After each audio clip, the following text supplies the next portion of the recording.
মাঠ গুছিয়ে আগামী জাতীয় নির্বাচনে সরকার গঠনের টার্গেট নিয়েছে জামায়াতে ইসলামী। এই তথ্য জানিয়েছে দলটির নেতারা। এই সংসদে জামায়াত এককভাবে আসন পেয়েছে ৬৮টি, জোটগতভাবে পেয়েছে ৭৭টি আসন। নির্বাচনে যত ভোট পড়েছে তার ৩২% গেছে জামায়াত নেতৃত্বের ১১ দলীয় জোটের পক্ষে। দফায় দফায় আপনারা জানার পরীক্ষা নেওয়ার সুযোগ পেয়েছেন, একবার আমাদেরকে পরীক্ষা করুন। দেশের ইতিহাসে এবারই প্রথম রাজধানী ঢাকায় সংসদ নির্বাচনে জয়ী হল জামায়াতে ইসলামী।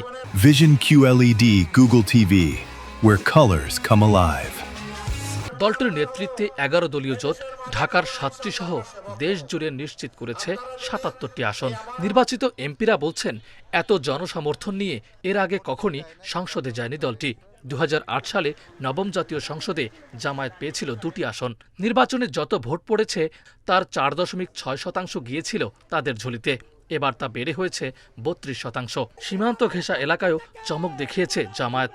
রংপুর, গাইবান্ধা, নীলফামারী, কুড়িগ্রাম, যশোর, খুলনা, কুষ্টিয়া ও মেহেরপুরে তাদের প্রার্থীরা জয় পেয়েছে। চট্টগ্রাম ১৬ বাঁশখালী আসনের নির্বাচিত জামায়াত প্রার্থী মোহাম্মদ জহিরুল ইসলাম দাবি করছেন, তাদের আরও বেশি আসন পাওয়ার কথা ছিল। কক্সবাজারের কিছু আসন, চট্টগ্রাম মহানগরীর কিছু আসনের কোনো হিসেবে মিলতেছে না।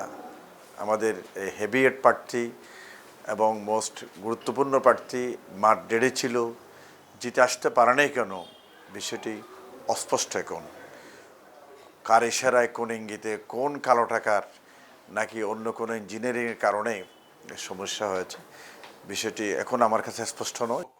জামায়াত দিন দিন জনগণের আরও কাছাকাছি যাবে বলে জানিয়েছেন দলটির সহকারী সেক্রেটারি জেনারেল। রংপুর অঞ্চলে আমাদের সংগঠনটা গ্রাসরুট লেভেলে খুব ভালো আমরা মনে করি আর কি।